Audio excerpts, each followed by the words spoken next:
সামুদ্রিক রূপচাঁদা মাছে রয়েছে omega-3 fatty acid, vitamin D এবং প্রোটিনেরও দারুণ চমৎকার একটি উৎস কিন্তু এই রূপচাঁদা মাছ। আসসালামু আলাইকুম, কেমন আছেন সবাই? আশা করছি অনেক ভালো আছেন। আজ আমি রান্না করব রূপচাঁদা মাছের দারুণ স্বাদের একটি ভুনার রেসিপি। আশা করছি স্কিপ না করেই ভিডিওটি দেখবেন। আমি এখানে 5টি রূপচাঁদা মাছ নিয়েছি। দেখতেই পাচ্ছেন খুব ভালোভাবে কেটে ধুয়ে পরিষ্কার করে নিয়েছি।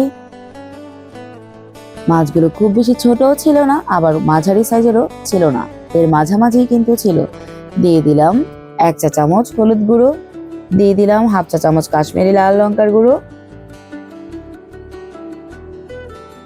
দিয়ে দিচ্ছি গোলমরিচের গুঁড়ো 1/4 টিস্পুন, দিয়ে দিচ্ছি স্বাদ মতো লবণ। আপনারা চাইলে এই মশলাগুলো কম বেশি করেও নিতে পারেন। এর সাথে আমি দিয়ে দিচ্ছি লেবুর রস, 1 টেবিল চামচ পরিমাণ লেবুর রস কিন্তু আমি এখানে দিয়ে দিচ্ছি। আর আমি আগেও বলেছি যে কোনো সামুদ্রিক মাছে কিন্তু লেবুর রসটা একদম ম্যান্ডেটরি, দিতেই হবে। এরপরে খুব ভালোভাবে হাতে মেখে নিচ্ছি যেন প্রতিটা মাছের গায়ে গায়ে মশলাটা খুব ভালোভাবে ঢুকে যায়। আর মাছগুলোকে কিন্তু আমি একটু চিড়ে নিয়েছিলাম, দেখতেই পাচ্ছেন চেরা জায়গাগুলোতে আমি খুব ভালোভাবে মশলাগুলো ঢুকিয়ে দিচ্ছি। মাখানো হয়ে গেলে আমি একটা সাইডে সরিয়ে রাখছি। চুলোয় আমি প্যান বসিয়েছি, তাতে দিয়ে দিয়েছি রান্নার তেল। এরপরে আমি একে একে মাছগুলোকে এপিট ওপিট করে লাল লাল করে ভেজে নিচ্ছি। একই তেলে কিন্তু আমি আজকে রান্নাটি করব। তেলটা গরম হয়ে এলে তাতে আমি দিয়ে দিয়েছি পেঁয়াজ কুচি। পেঁয়াজটাকে খুব ভালোভাবে ভেজে নিতে হবে।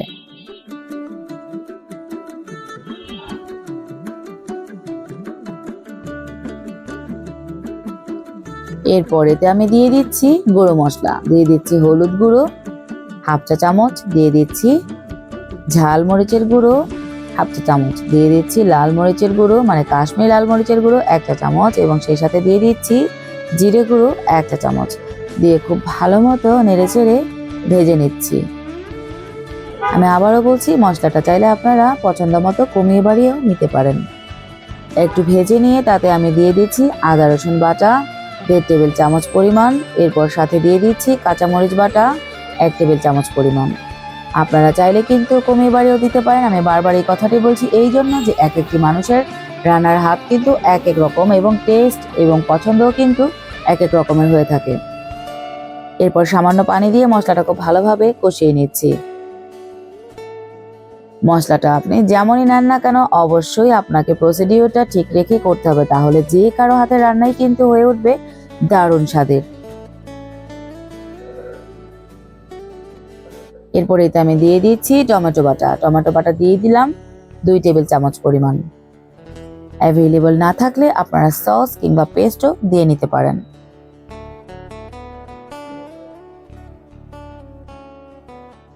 মশলাটা খুব ভালো মতো কষিয়ে নিচ্ছি। এবার মশলায় আমি দিয়ে দিচ্ছি লবণ। মনে রাখতে হবে মাছ ভাজার আগে ম্যারিনেশনে কিন্তু আমরা লবণ ব্যবহার করেছি, সেটা বুঝেই এখন সামান্য লবণ দিয়ে দিয়েছি। মশলাটা খুব ভালো মতো কষানো হয়ে গিয়েছে। এবার একে একে মাছগুলো দিয়ে দিচ্ছি। একটু নেড়ে নিয়ে আমি এতে দিয়ে দিচ্ছি পানি।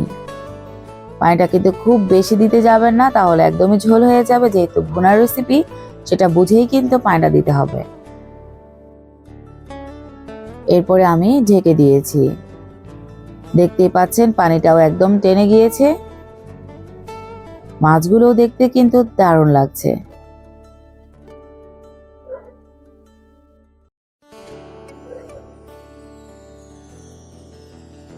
এই পর্যায়ে আমি দিয়ে দিচ্ছি লেবুর রস। মাছটা রান্না হতে কিন্তু খুব বেশি সময় নেয় না, একদম অল্প সময়ে হয়ে যায়। আর লেবুর রসটা কিন্তু দিতে হবে। আপনারা চাইলে স্কিপ করতে পারেন, তবে লেবুর রসটা দিলে টেস্ট কিন্তু অনেক গুণ বেড়ে যায়। একদম সব শেষে আমি দিয়ে দিচ্ছি ধনেপাতা কুচি। আলহামদুলিল্লাহ, দেখতে যেমন ভালো হয়েছিল, খেতেও কিন্তু হয়েছিল দারুণ স্বাদের। আপনারা চেষ্টা করবেন, বাচ্চারা বড়রা যারাই আছেন সবাই কিন্তু এই রূপচাঁদা মাছটি নিজের খাবারের পাতে অন্তত মাসে 1 বার কিংবা 2 বার রাখতে, এতে কিন্তু প্রচুর পরিমাণে ভিটামিন রয়েছে। স্কিন, হাড়, দাঁত এগুলো মজবুত করতেও কিন্তু এই রূপচাঁদা মাছের জুড়ি মেলা ভার। মস্তিষ্কের গঠনেও কিন্তু রূপচাঁদার রয়েছে দারুণ ভূমিকা। ব্যাস, আমি সার্ভ করে নিয়েছি, সেই সাথে নিয়েছি নতুন পেঁয়াজকলি থেকে পেঁয়াজ কেটে।